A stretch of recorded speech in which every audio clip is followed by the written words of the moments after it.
Bring a Trailer podcast. Hello, everybody, and welcome back to the Bring a Trailer podcast. This is Alex, happy to be with you again. And today I'm joined by Tyler Greenblatt, one of our production managers. Tyler, how are you, buddy? I'm doing great, Alex. We don't unfortunately get enough opportunities to hang out, so it's great to be here and talk bikes today with you. Yeah, we're going to talk bikes. Tyler's our bike guy, or one of our bike guys, I should say. We're here at the office, which was awesome. When was the last time you were here? I can't remember. I came up here a month ago. Soggy San Francisco? Yes, as usual. But no, I'm about a 2-hour drive away, so love getting up here whenever I can.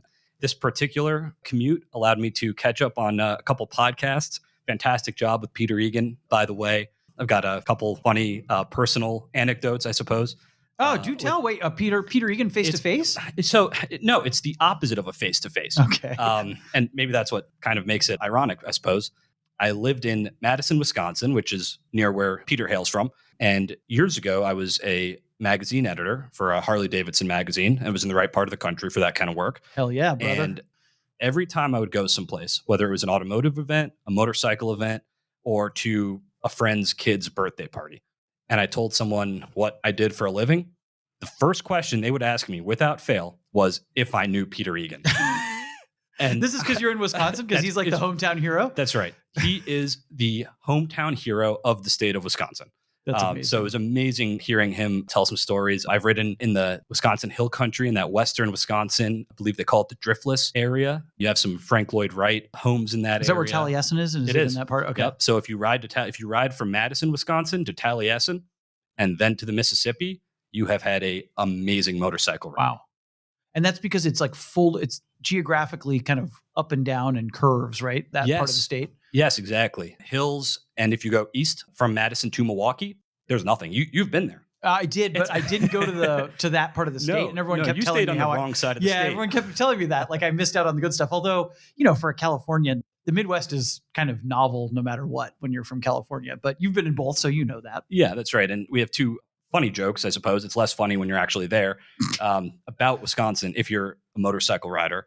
The first is that if you want curves, you're going to have to take an on-ramp or an off-ramp. And the second is that we have 2 seasons, winter and construction. And those are unfortunately very true. Oh, man, that's a bummer. Riding is a little better out here in California, would you say? Yes, it is. Interestingly enough, unlike Peter, I do not get to ride every day. Seems like recently I've been spending more time working on stuff than riding, unfortunately. Working on BaT stuff or working on your bikes? No, working on my motorcycles to get them to a point where I could ride them. I finally got my Ducati up and running. It needed a ton of work, largely because I bought some of my bikes when I was younger and maybe not so keen on how important it was to maintain your stuff. What kind of Ducati is it? I started off as a Harley guy to kind of explain myself a little bit. It's a wonderful bike. It's an ST2. Which is what? This is going to be you schooling me this whole I know. time. That's why I'm leading off with this. Yeah, okay. It's an ST2. It is a 2-valve per cylinder, 944cc.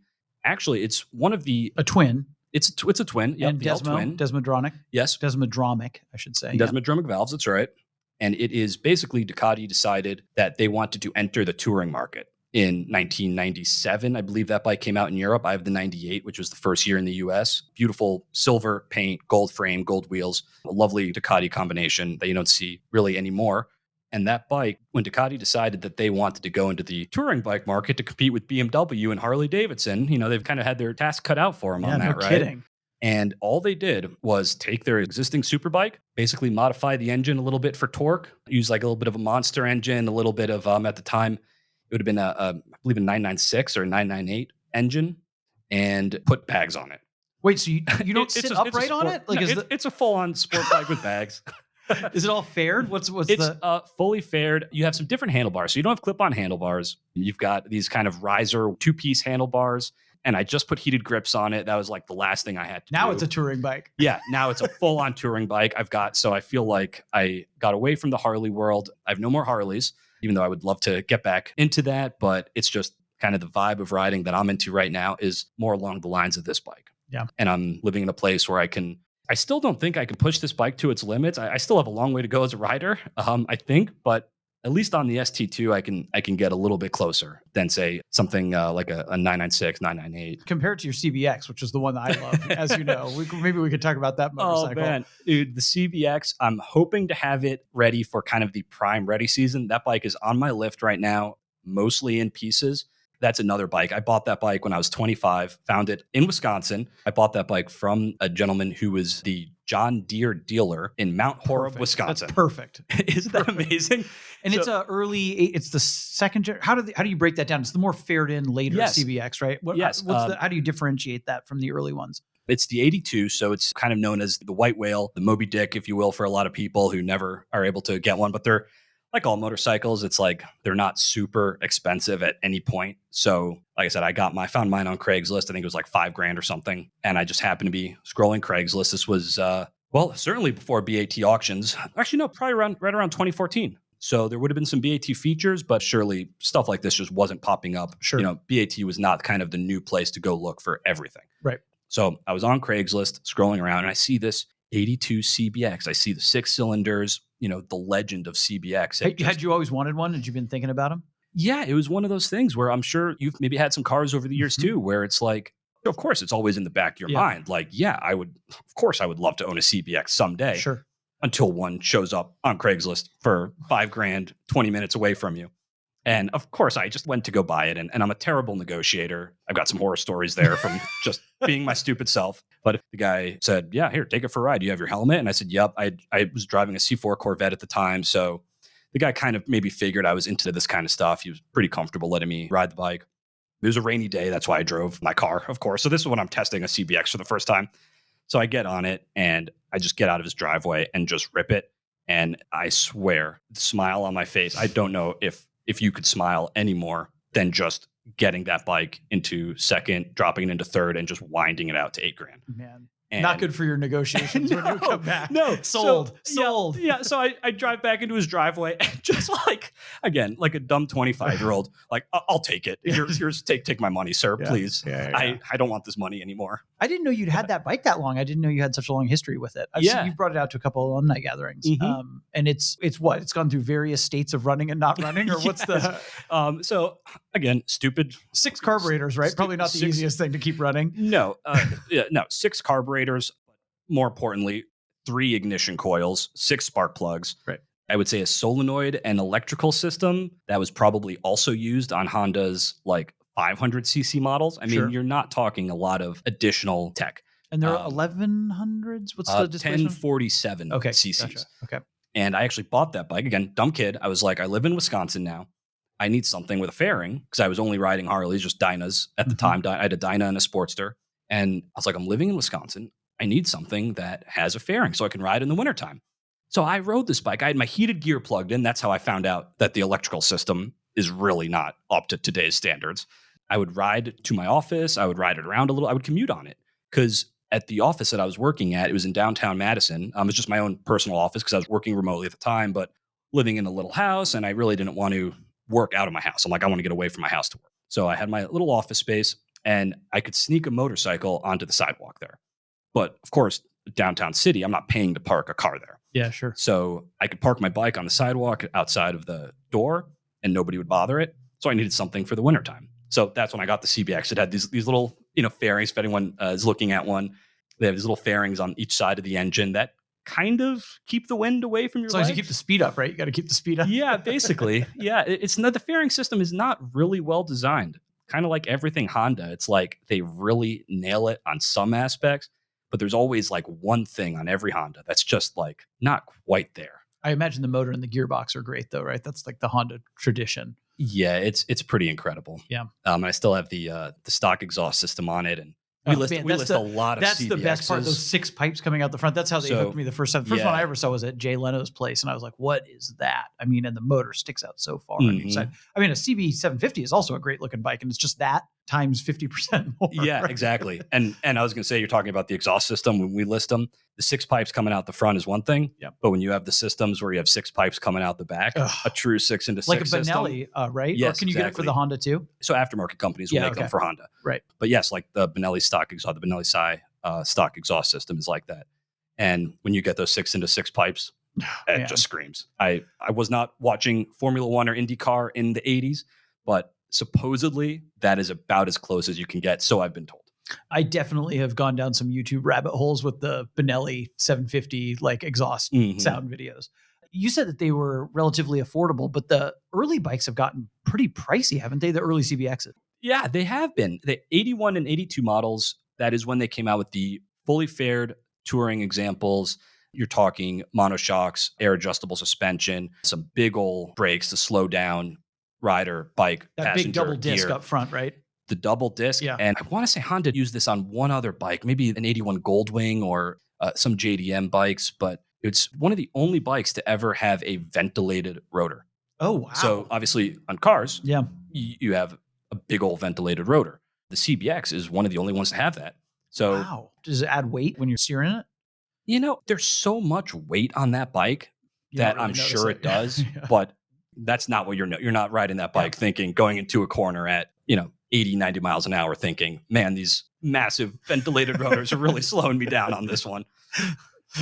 We don't have to talk about CBXs this whole time, but I am curious. Which we can. I'm fine with that. I've always loved them. So just one last question, I promise. What differentiates the early bikes from the late ones? The early ones aren't fared in. Those are the ones that I always think of in my brain. What's the first year? There was 74, 75, something like that? 79 was the first 79, year. okay. Yep. So right. 79, they came out, and it was basically, like you mentioned, the 750 earlier. Mm-hmm. It was basically a 750 Super Sport with a couple extra cylinders. Yeah, okay. And they're actually not that much wider, which a lot of people don't realize. They look really wide, but the way the generator connects with the crankshaft and area, they use a jack shaft that comes out, that connects to the crankshaft, then goes back to the motor. So the generator and stator are not on the crank itself. They're behind the engine, above the transmission. It's like a bevel drive or a gear off the... Yeah, exactly. Yeah, okay, interesting. Wow. Man, I love those things. Have you ever, you were talking about, you're a Harley guy, and I was thinking about this when you were talking about it. Have you ever ridden a Buell? That's another bike I think about a lot. Great question. Sorry, that's a little bit of a pivot, but I'm curious about it.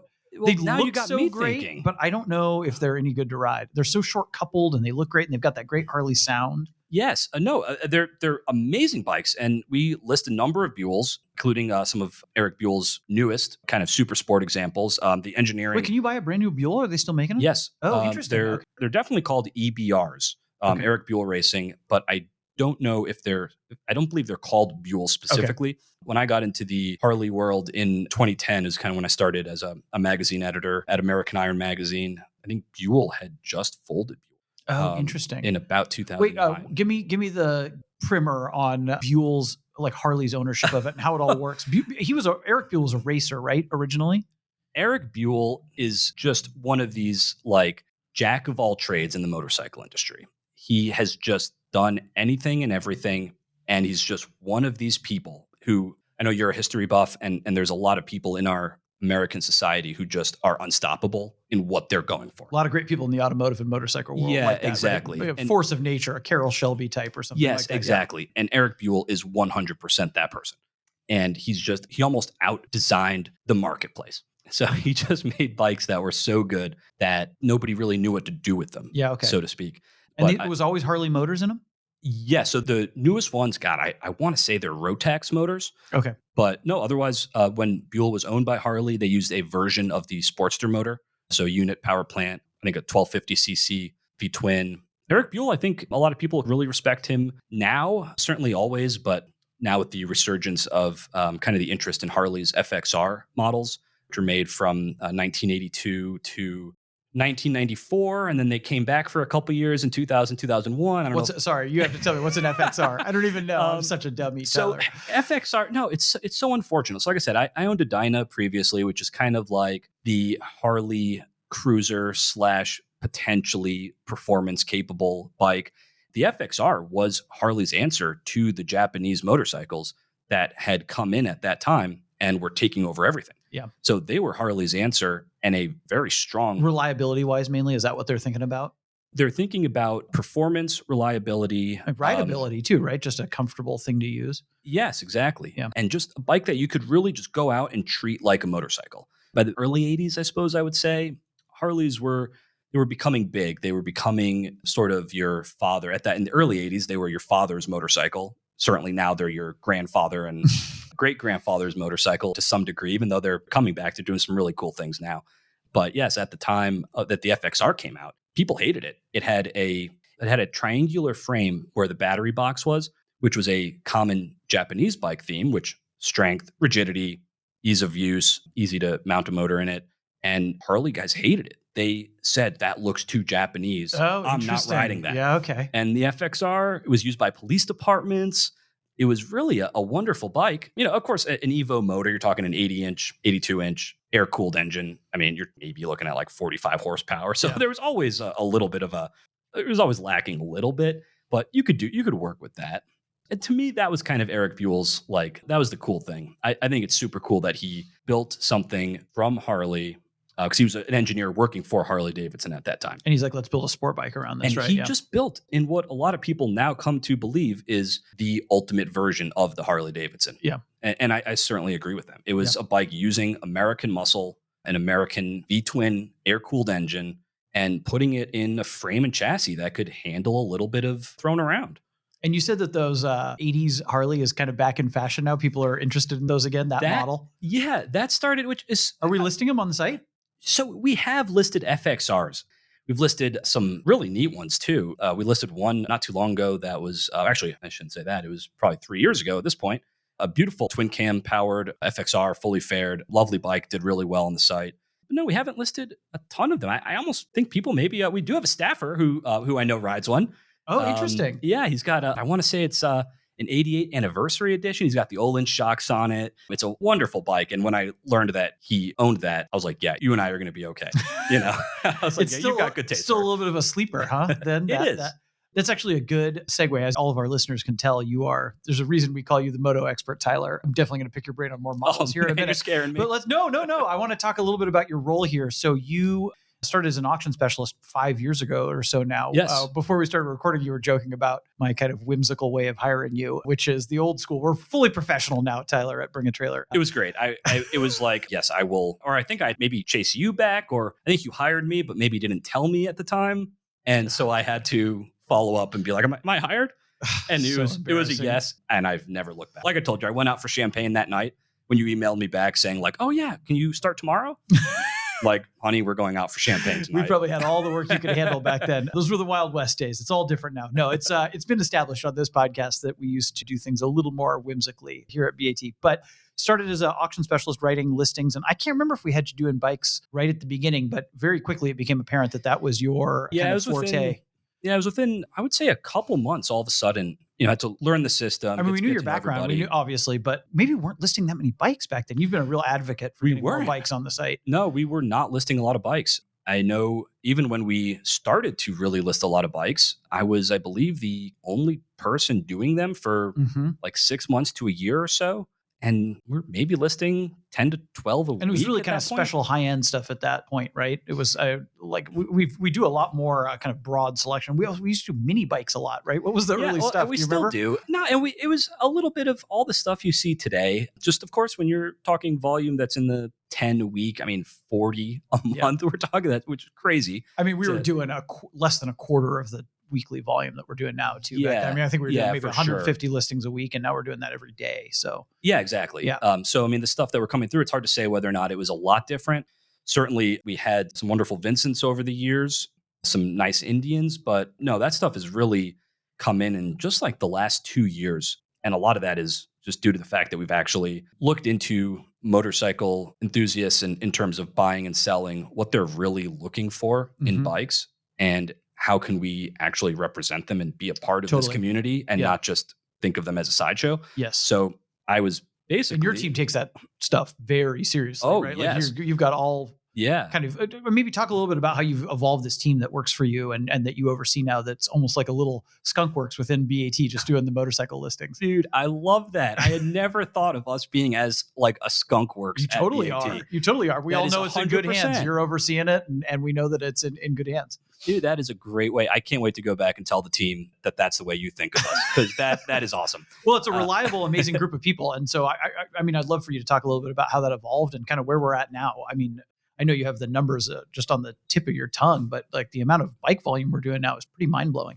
Oh, yeah. And, we found not like real surprising to a lot of people, but we just found a couple things that were really important that we focused on, started really focusing on like 3 years ago, I want to say. We've had kind of a legitimate and, like you said, a skunk works. We've had an actual known moto team at BaT for about 2.5 years now that was actually developed. And before that... Put together by you to a large extent, right? Yeah, it started with a group of people who I was working with, and we were all working together.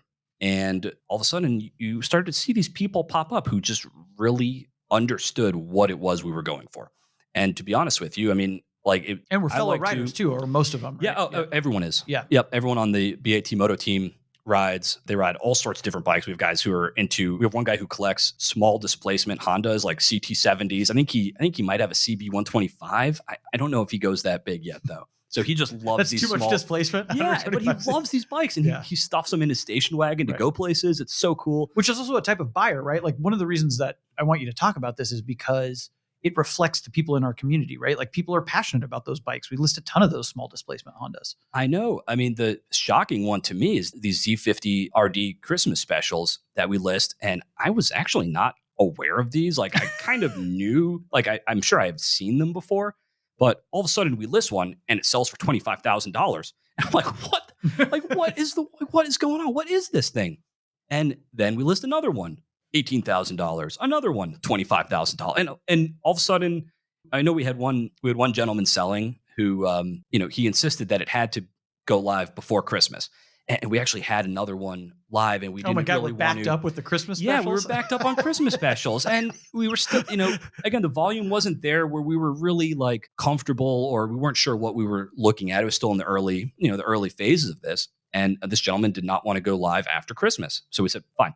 And we ended up listing like one a month, and they all did well for the next year. So, and honestly, for all I know, it could have been. He could have come back. Can you school our readers and me on what exactly that is? The Christmas special. This is the little 50cc mini bike, right? A version of it. Yes, this is Honda's 49cc mini bike. So the bike itself, super cool, all chrome. It's got Honda's 49cc OHV single. And it's entirely chrome and red. I want to say it's an 86. It was an 86 only. I could be wrong. I'm basing that off of my favorite Honda logo, which is the red, white, and blue Honda Wing logo, which is present on that tank. Yeah. I used to have one on the back of my old truck because I just love that 1986 Honda red, white, and blue Wing logo. I'm with you, dude. We were talking about red, white, and blue Hondas right before we started recording. Yeah, they're the best. I am very much of the persuasion that 1986 for Honda is the best year for any vehicle manufacturer ever. And I'm sure there's a lot of disagreement there, but that is my gut telling me that, and I'm sticking to it. That's great. Sorry, I've led you down all these different meandering pathways. I understand the podcast takes tangents from time to time. Totally, and I'm terrible at this. I've received some feedback about it, so I got to try to be more organized, Tyler. So talking a little bit about where we were and where we've come. How many bikes are we doing a week, a year?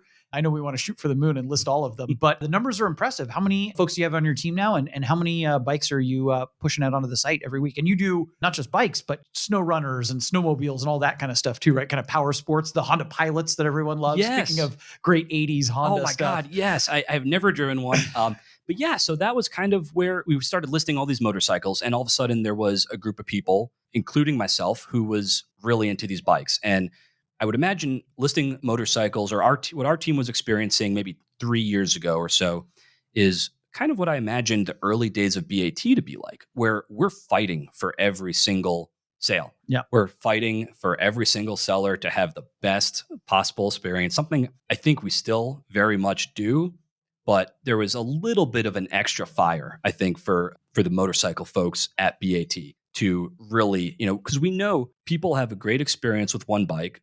It's not impossible to have 20 other great bikes in one garage space. Yeah, totally. So we know that these people have so many bikes, and we would love to kind of earn their business. So we really focused on just super high quality, fantastic customer service. And again, this is something that I think we do across the board, but we really had that. We had a little bit of a chip on our shoulders. As you may know, if you follow live auctions, tent auctions, what some other folks have been doing over the years with motorcycles, I mean, they've traditionally been a bit of a sideshow in this space. And there's one dedicated big one, right? Is it Mecum or Barrett? One of them puts on a big moto auction. Mecum. That's about it, right? Everything else is a sideshow largely, right? Yes, exactly. So Mecum has their big January auction in Las Vegas, which is motorcycles and kind of memorabilia, collectible items. Sure. Throw in the other junk with it.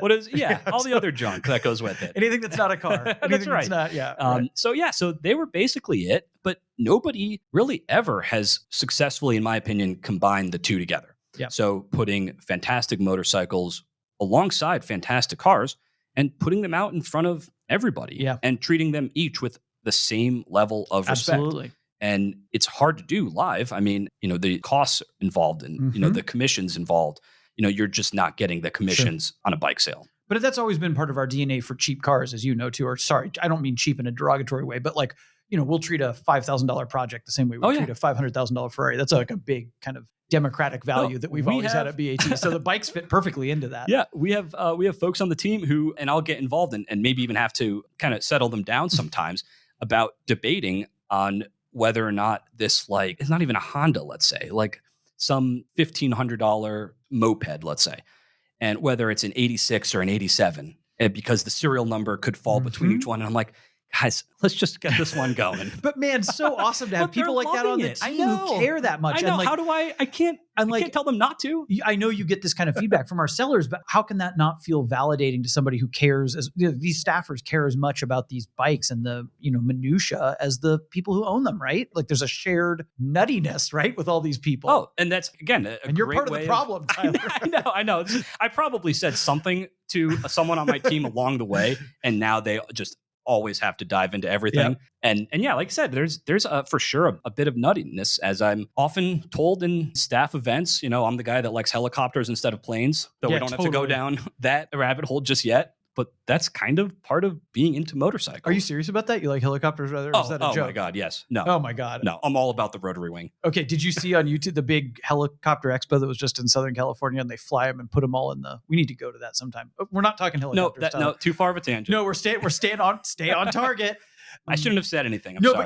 But you did actually bring up something else good that I wanted to talk about, which was events. Yes. We always like to encourage bikes to come out to our alumni gatherings, and we've had a fair amount. You've been at a lot of alumni gatherings. Not only do you live in Monterey, where kind of annually we tend to have a big, huge blowout alumni gathering, but you've come, I think you were out in the Indiana event. I think we were at another event. Oh, I've been to Indiana, Iola, Wisconsin. That's right. We were at that one together. Our Seattle event, which may have been one of the craziest. That was such a sick event. And it had all these get good bikes, right? Yes. The Seattle event, I think had one of the best motorcycle attendance rates that we've had. And there's so much fun. And I just love seeing them come out.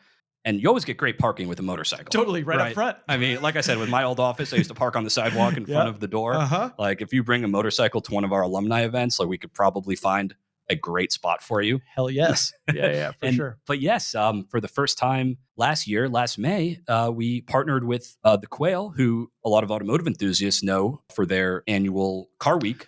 Oh shoot, that's right. But this is not the Quail. This is a different. That's explain right. it. This is a different Quail event, right? Yeah. So you've heard of the Quail, a motorsports gathering, right? Which is in association with Car Week and the Pebble Beach Concours, right? Or same weekend. This is the Quail Motorcycle Gathering. Okay, tell us about it. Which is basically the Pebble Beach for motorcycles, and I think some people might argue it's more fun. I've gone to Pebble quite a bit. And you don't have the insanity of Car Week to deal with. It's usually a couple months before, right? It's in May. Yeah, okay. So it's in May. And for the first time last year, we partnered with them. We sponsored some various aspects of it. They do a fabulous ride the day before, 100 miles, 100 bikes, 2 laps at Laguna Seca, which I got to take part in. You were on the ride? Yes. And like I said, we talked earlier about my maintenance problem with keeping bikes running because I work a lot, but then also would like to ride, but then probably have, like, you should really only have just one motorcycle that you take really good care of is probably the answer. And I have like car people have this problem too, Tyler. And in fact, I don't want to embarrass you too much, but you're also a car person and an RV person. So you've got really crazy person problems. Yeah, exactly. I had an RV for a while. And honestly, like the best day of my life was when I finally sold it for a substantial loss. And I was like the happiest camper you could ever imagine. I'm like, I'm going back to the rooftop tent on my Tahoe and not dealing with a generator or plumbing system or parts that don't really exist. But that's, again, a whole other podcast. No. Sorry. I'm digressing too much. Tell us about the ride. We have to hang out more. I know we do, dude. I know. It's a problem. And maybe not in front of the listening public where we can talk a little more smack. Tell me about the ride, where it goes for the Quail and what that was like. So, like I said, I live in Carmel, so right next to Monterey. We are probably best known for, I would say, for the automotive and motorcycle crowd, is the PCH. I'm sure you've taken a rip or two down to Big Sur. Many times, dude. I grew up in San Luis Obispo. Okay, so you've taken a rip up to, you've gone up to Big Sur then. So that is kind of our obvious big route, but there's a lesser known route, which is taking Carmel Valley Road out to the 101 through the Salinas Valley. And that's my personal favorite ride. There's low traffic. Anytime you get behind a car. Another thing I love about California is people think about motorcycles here, which I've never experienced anywhere else that I've lived. And you're riding on this road and cars will pull over. They'll slam on their brakes and pull off the road as soon as you get behind them on Carmel Valley Road, which I love. So we ripped down there, hopped on River Road and 101 Highway, which combine over there. And I can't remember if I was aware of this. It might have been a surprise to me. We got to do 2 laps of Laguna Seca. And where I was going with my little anecdote earlier was terrible at bike maintenance. The only freaking motorcycle that I could start was my Harley. So you did this all so badly. I so terribly badly wanted to take my CBX. It would have been the only one there. Okay, it's a very cool bike. I mean, like I said, the cost of ownership for a lot of these really great motorcycles is so low. So it's not like, I'm on the podcast talking about my like 275 GTB 4-cam alloy body, and like thinking that I need to take that on the ride. Yeah.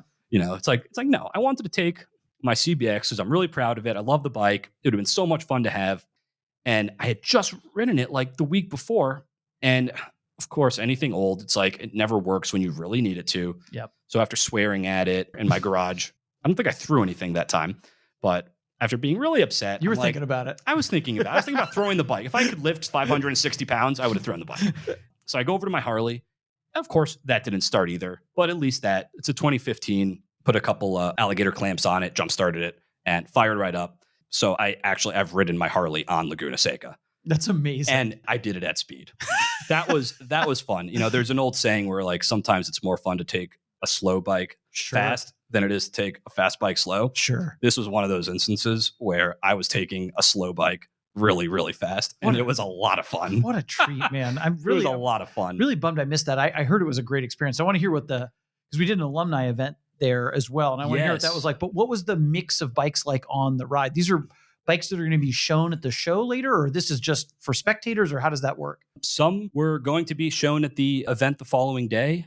So that means some pretty serious stuff, right? Yeah. The Quail doesn't mess around with their curation. No, it doesn't. And I would imagine very small numbers we're talking that would actually be displayed the next day, because that's a really, just like with Pebble Beach, they do that fantastic drive down to Big Sur on Thursday morning, which I've had the pleasure of going on. That's once your car has to do it to be eligible for the top prize, right? Your car's got to run and go on the thing. The top prize is a great question. I know if there's ever a tie break that needs to happen, if your car has gone on the tour, you're the one that gets the prize. So I was lucky enough, a friend of mine happened to have a 4-seat, it was an 8C Alpha 2 years ago. And when there's a back seat and it's like, okay, hop on. Like there's only 2, it was actually my dad, the owner of the car, and the mechanic. And there was a third seat. Have the mechanic. That's and you got it. I mean, you'd be crazy not to. Yeah, I've seen I love seeing the rich guys sweat bullets, when they're getting judged at Pebble and every light has to work and everything has to function. And you can just see when you're that wealthy to have a car on the lawn at Pebble, there's not a lot you're worried about in life, but man, they worry about I'll tell you, but that also, I mean, that's kind of fun. It's awesome. Like you would think that at that level, like some of the cars, you're talking the millions of dollars. And if you can afford the ticket, you can sit there and watch it. You can watch the guys sweat bullets and watch it. It's amazing. I was standing right there watching these people waiting for the caller to he does a fun little dance. I don't know if it's a dance, but he does this fun like pointing thing where it's like you never really know who he's going to end up with. And then it ends on you and you actually don't want him to point to you because that means that you're second or third. Totally. So you want the fingers to stay very far away from pointing towards your car. But fantastic drive on that. But very similar on the Quail ride, other than, like I said, only a couple bikes I think actually made it to the show field the next day. But no, a mix of everything, some modern stuff. I want to say actually, so we did a fun thing. So kind of to bring this whole story into perspective, I think one of the fun things that we did, we sponsored that ride in its entirety. It was brought to you by Bring a Trailer. There's a fantastic dinner that night for everybody who was on the ride, some judges. Just what a fun group of people. Yeah, I bet. I know there's a lot of fun people in the car world. I've been involved in a lot of events and I know there's great people, but I feel like nobody quite gets down at a fancy dinner at the Quail Lodge like the motorcycle people. You know what I mean? It was definitely, we had some staffers in attendance, and I think they may have been even a little shocked by that too. Yeah, I think they were expecting the stuffiness, and what they got was pretty standard motorcycle dinner. That's so great, man. And we gave out these awards. So part of our sponsoring the dinner was we wanted to do something really fun. So we gave out these awards, like who rode here from the furthest. Oh, wow. What was that? Out of curiosity, anybody do 1,000 miles? No, and that's where I started with too, which was kind of funny. I started with 1,000, no takers. Went down to like 600, no takers. And because I wasn't quite sure what to expect. I mean, totally. It was so not great weather last year. Yeah. Okay. So still, I mean, honestly, you didn't really notice it because you still have these fantastic bikes that are all in one lawn in one place at the same time. Yeah. That people had wasn't noticeable. No, it wasn't. It was fantastic, and we had 60 bikes in our alumni gathering. Wow. But we'll cut to that next. But yeah, so we gave out these awards, and to talk to you about the oldest bike that was on the ride was a 1940 Indian. So there was one gentleman who won both the oldest bike on the ride and the oldest rider award. He was the oldest rider on the ride with and I want to say he was well into his 70s too. And that was another awkward one to start at. I'm like, wait, do I start low and go high on these, or do I start high and who's 100? Work my, yeah, exactly. I was like, wait a second. I hadn't really thought about it until I got up on stage and had to call out these awards and figure out who was who. Yeah, and I'm like, wait a second, what's the protocol here? Yeah. And then what was the event like the day itself? What was they do a featured mark usually, right? Because I had the honor and privilege of going to the Quail Motorsports Gathering a couple of years ago with Randy, our founder, and Lamborghini Aceleros were the featured mark. There was like 20 of them. It was crazy. Were the featured cars. So do they do the same kind of thing for bikes? Yeah. Yes, they do. And to be honest with you, I actually didn't get enough of an opportunity to go check out the Quail. Tyler. Oh, I was working, man. I know. I was working. No, that's true. I forgot about that because we had an alumni event. So you got to press the flesh, which is important. So we had that happens. That's one of the downsides to BAT events. This happens sometimes at Monterey. It was so slammed at Monterey this year, as you'll remember. I didn't get a chance to go walk the paddock or do anything because we just people all day long, which is great, but also I like racing too, man. Oh, I know. In fact, I've been to now, I want to say 3 alumni events at Monterey. And I've the only time I've ever actually been to the paddock during a vintage race series was when we sponsored the Laps for Laguna event. Yeah, totally. I think it was 2 years ago. Yeah, and that's right. I know you were there and we were able to walk around, check out the paddock because we weren't really doing. We didn't have hosting duties. Yeah, there was no hosting duty. Yeah. So I was like, I'm enjoying this as a spectator. I know. And that's never been, that's never been my experience. I've worked in the car and motorcycle, or actually the motorcycle industry. This BAT is the first time I've ever actually worked in the car world. I've only ever worked with motorcycles. And whenever I go into an event, I'm there either covering it or I'm working with someone or I'm doing something that's work related. So I've been to a lot of events, but I unfortunately never seem to get that true consumer experience until Laps for Laguna, which the folks there, and of course, Randy was kind enough to include me on that. Just to tie a bow on the Quail thing, I'm bummed that I missed it, jealous that you got to do it, and I really hope we get to do that again in the future this year or in another year, because I think that sounds like it was just a great experience for everyone involved. Yeah, it really was. We had no idea what to expect. It was our first time doing a motorcycle-specific event. And like we've kind of covered, motorcycles have always been at the top of my mind and top of my team's mind. We really haven't had them involved directly. They've been showing up to alumni events, of course. And I love talking to those folks who bring them. I'm always making sure I run up to them right away. But we haven't really done anything that was only motorcycles. So totally breaking new ground for us. We set up preparing for tons of people to show up and for a massive event. And at the same time, and then they showed up. And people showed up. Alex, let me tell you, people showed up. There was 1, and then there was 3, and then there was 4, and then there was 15. And the craziest thing was they all brought something cool. Were there bikes that showed up that you remembered from the Yes. There was a beautiful R90S from this one gentleman who he won the Quail, I want to say Best in Show a few years ago with an Daytona Orange BMW R90S. Ooh. And he's now sold 2 of them with us, both of which achieved record $60,000 price points. Wow. So clearly he's got the best. He's got the best ones. Yeah. So we don't throw this word around very often, but his restorations are quite spectacular. Oh, he's the restorer too. Yeah. Okay, gotcha. And a wonderful guy who I had the pleasure of meeting and riding with. So that was a blast. And yeah, so he brought one of his bikes. We had one of everything. A Modus showed up. I don't know what that is. No, I don't even know what that is. Alex. Oh man. I like the weird stuff too. It sounds weird already. Tell me what it is. Okay, so think of this. Think of a Corvette, a pushrod Corvette engine, late model pushrod LS, I guess you could say. Now remove a couple cylinders and put it in a motorcycle. What's the engine configuration? It's a V4. No kidding. Is it the V sideways? Which way is it Moto Guzzi style or is it Honda style sitting in there? Well, so it's funny that you say that. So Honda did also make They made one that was where the V was sticking out. Actually, one of the folks on our team rides a Silverwing.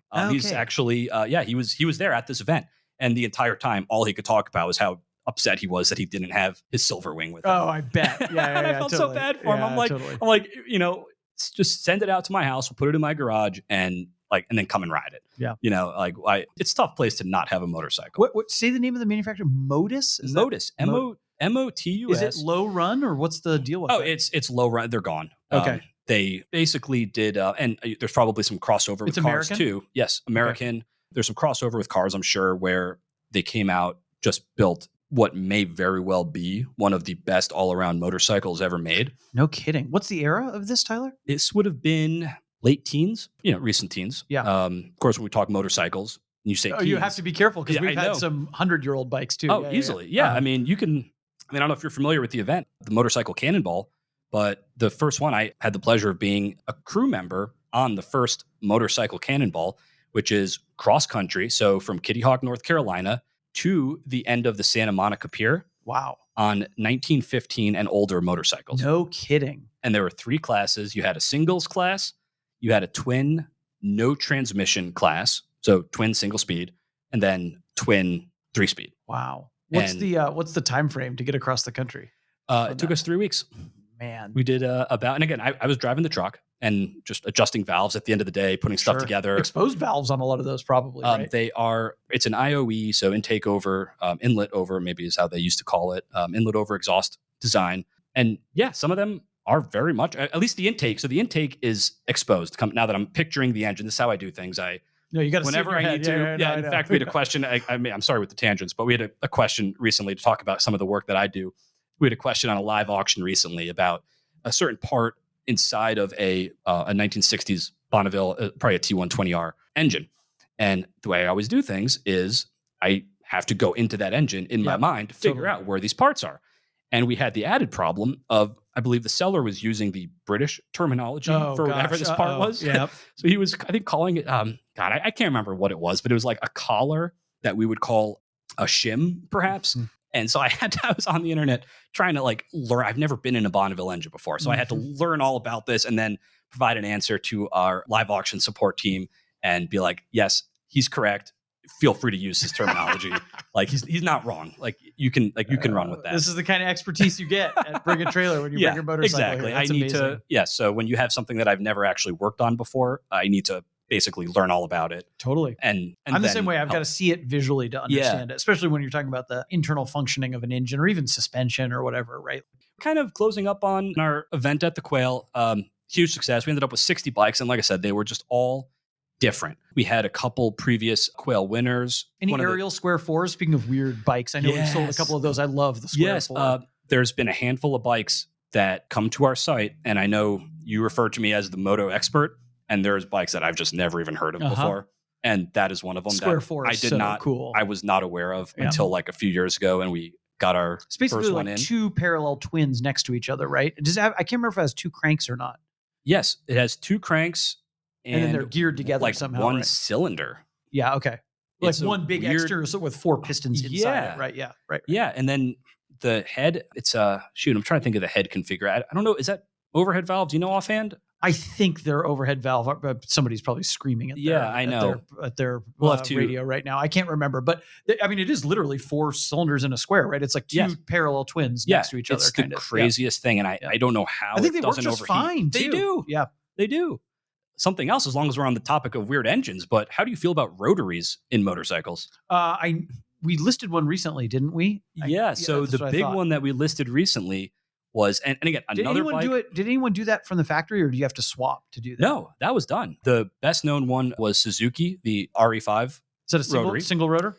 Well, now you're kind of sorry, pushing it a little bit. These are rotaries, okay? Totally. Like I could tell you how many cylinders something has by looking for spark plugs. I have no idea what the inside of a rotary looks like. So that was a Suzuki, you said? Yeah, so Suzuki did it en masse.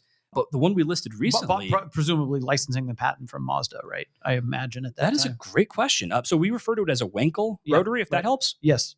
I mean, I believe that was Mercedes originally after Wankel patented it. Wankel. Thank you for the pronunciation. I think that's how you would say it. I'm used to writing these things. One of the weird parts about working on the internet and then coming onto a podcast is like, wait a second. The worst is when you have Randy sitting here and he's a German speaker and he corrects you on Recaro, Wankel, Wankel, whatever it is. Yeah, I still try to avoid pronouncing Porsche whenever I can. Oh my God. Because I never know with whom am I speaking and how I should pronounce it to that person. I feel like that matters. I still wince when I hear Porsche. I heard it yesterday. People still say it all the time. It's fine. It doesn't matter.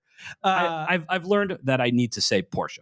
Yes, that's right. So, you're a Porsche owner now. Yes, Tyler, I am, and that is why I learned that I need to pronounce it properly. Yeah. We've brought you to the dark side, man. I know. Any other? God, we could go on forever. We're almost an hour here, man. I was going to hit you with a lightning round. Let's do it. Any other? You want to do a lightning round? Let's do a lightning round. And we're going to have you back, obviously. And for listeners, one of the reasons I was so excited to have Tyler on today is, as you can tell, he's got such a wealth of motorcycle knowledge, and we have a lot of potential guests and a lot of people who are interested in bikes. And so we want to bring Tyler into more of those conversations so that he doesn't sound like an idiot like I do when we're talking about motorcycles. And Zach is bummed he's not here today because he wanted to take bikes with you too. Zach, I caught up on the podcast on my drive up here this afternoon, and I found out Zach has wonderful taste in motorcycles. Oh, yes. Fantastic. NC 400s, some other, VFR 400. He had a Triumph, I think a Speed Triple, whatever the real hot Triumph, like kind of late model Triumph. Sure. He had a Ducati. He's had, just like with cars, Tyler, you won't be surprised. He has impeccable taste. I know. I was not surprised by any means, but it was a very nice treat. We got to get him in here instead of me. Yeah, let's do a quick lightning round. Okay, what you got? So, what was your first bike, Tyler? My first bike and how ever. old were you? Oh my God. Okay, so my first bike ever, I was 20, and my buddy Tim and I, this would have been back in probably 2008, I would say, 2008. So like the cafe racer scene, it was it. Yeah. Like if you didn't have a cafe racer, you were nobody. Okay. Like if you didn't take your and they beautiful, were real stripped down and minimalist back then, right? Yeah. If you didn't take your like beautiful original paint, totally unrestored, nothing Honda that would be like worth a lot today. If you didn't take that bike and cut it up and turn it into a cafe racer using fiberglass parts and like visible welds, Speaking of the devil, there's our motorcycle shop next door. Yeah, they're tuning up a bike right now. I always love being at the office and hearing that go by. Yeah. So we bought a 1971 Honda CB 450. Oh man, sick. And we took a turn riding it, and then we started tearing it apart. And to this day, that bike is still in pieces. You still have it? So I got tired of it, and I gave it to my cousin Noah. High revving 4-cylinder, or that's a twin? God! I mean, we're talking. It's a fantastic bike. I actually ended up getting another one shortly thereafter because it was such a fantastic engine that I wanted to really experience it. Yeah, it is actually the first production engine of cars and motorcycles to produce 100 horsepower per liter. Wow! And it's a 4? It's a twin. It's a twin. Okay. 444cc twin. And Honda also had very early 6 and 5 speeds too, right? Would that have had a 5? That was a 5-speed. 5-speed, yeah. Yep. So I want to say the 4-speed would have gone up to like 68, 69, and then around 70, 71, they brought that up to a 5. So it was a 44 horsepower 5-speed. It was I rode that on the second one that I bought. I took it on 2 big rides, 2 big like public kind of open rides. And I used it all the time around my house. I love that bike. I put thousands of miles on it. And pretty light, I would imagine. And it's not super light. It's all metal. Yeah. Okay. I mean, it's all steel and chrome. Yeah. It's designed for the American market. So actually at 6'1", it's a very comfortable bike. And oh man, so much fun to work on, so much fun to ride. I that's one of my ones where I would love to have. You're gonna put that first one back together, man. You got to put it back together. Okay, so it's in the process. So my cousin, who's a mechanic, who actually knows what he's doing with this stuff, another Porsche head. He's got a couple 944s, a lot of fun stuff. He's always doing engine swaps or whatever. So after years, this bike was still sitting in pieces, and I just wasn't getting to it, and my interests had kind of changed. So I gave it to him. He's been slowly working on it. He's had kids. He's kind of been busy at work, and he's slowly working on this bike. And I'm like, one of these days, I'm going to see that bike. Amazing. I'm going to ride it. Amazing. And it's his. I I'm like, Noah, you can do more with this bike than I can. He's got this amazing, I want to say it's a 60, maybe a 70, 71 C10 on airbags, long bed. It's satin black. He's got his mechanic and my uncle have a shop. That's kind of, my uncle is kind of who I got into all this stuff from. I would say my Uncle Ron. So give him a little bit of a shout out and thank you. Uncle Ron. Yeah. So he's a race car driver, everything. So they've got a wonderful shop in Milwaukee. And so on his C10, he has the shop name on it. And I believe what he's working on is putting the bike together to kind of keep in the bed of the truck. So they're about the same year, 70, 71. Little matching set. Yeah, and have them matching. And they could really kind of show off the shop and what they're doing. And yeah, he's putting it all together. He's doing all sorts of crazy stuff with the engine cams, different cylinder heads from a 500 or a case from a 500. I can't remember. Nothing that I could even remotely think of doing or was thinking of doing. Man, that thing's going to be sick. I know. It's been 20 years. Is my math right on that? 2008, is that what you said? Yeah, getting We're close getting to close to 20-year 16 project. years. Oh yeah, no, jeez. Well, I mean, they can go longer. Let me tell you. Yeah. What about favorite bike, Tyler? Is it CBX? God, it's funny. You can't pick. Pick one. I probably could. When it comes to motorcycles, it feels silly to say that you have your favorite. Like that's just not the case in the car world. I mean, with the folks we talked about earlier who were trying to get their glove box lights working for the judges at Pebble, maybe those guys can have their favorite cars. Like if I had my favorite car, it would be something with probably a prancing horse logo somewhere on it, right? And with bikes, you actually can do that. Yeah. So I'm changing all over the place, honestly. Like one of my favorite bikes is, and again, podcast at Bring a Trailer if you'd like to part with one. Right? Totally. Is that a good shout out for you? Yeah. Okay, I know we like to get those in every so often. From feedback to podcast at bringatrailer.com, or if you want to sell Tyler your motorcycle, or better yet, just list it on the site and no, I'm teasing. Tell us though, what's the one? And we don't list. So there's two bikes actually, and they're very similar. And I feel like you almost have to have them in a pair. One is 1987-88 Ducati Passo 750. So Massimo Tamburini design, really kind of the first fully fared in motorcycle. And like we've talked about, weird styling that just was not appreciated or liked at the time. Is it still the classic 900 with the leaned over V-twin with the cylinder sticking forward? No, this would be a 750. Oh, 750, that's right. 750, and I want to say with Weber carburetors. Wow, there is a Mikuni conversion that you can do. But the Weber carburetor sounds kind of cool. From Italy, man, too. I know, it's right. And it's like it feels right. Yeah, you kind of have to have that. Yeah. So we actually have a 907 live right now from one of our regular sellers based out of Wisconsin. And he's got this 907, which is kind of the same thing, but with bigger motor, obviously, and fuel injection. Oh, interesting. And a 17-inch front wheel. So the one that I like, the 87-88, has a 16-inch front wheel. Okay. Which I want to say you can maybe get a tire for now.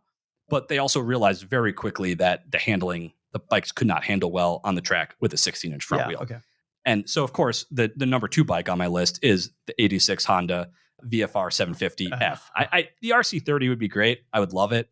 But my price point is more along the lines of the kind of homologator. I guess that would be the homologated version, but it would be the kind of the street version, the everyman version. But with the looks, the same looks. But with all the looks. Yeah. I don't need the single-sided swing arm that you and Zach geeked out a little bit a couple weeks ago about, which was awesome. See that awesome white wheel though, man. The wheels are still white. Yeah. Okay, on the one I like. It's crucial. We've only listed one of those. Yeah. So I don't know where these are these kinds of bikes that you and I have talked otherwise about, like stuff that's rare and cool now, is going to be kind of the next big thing.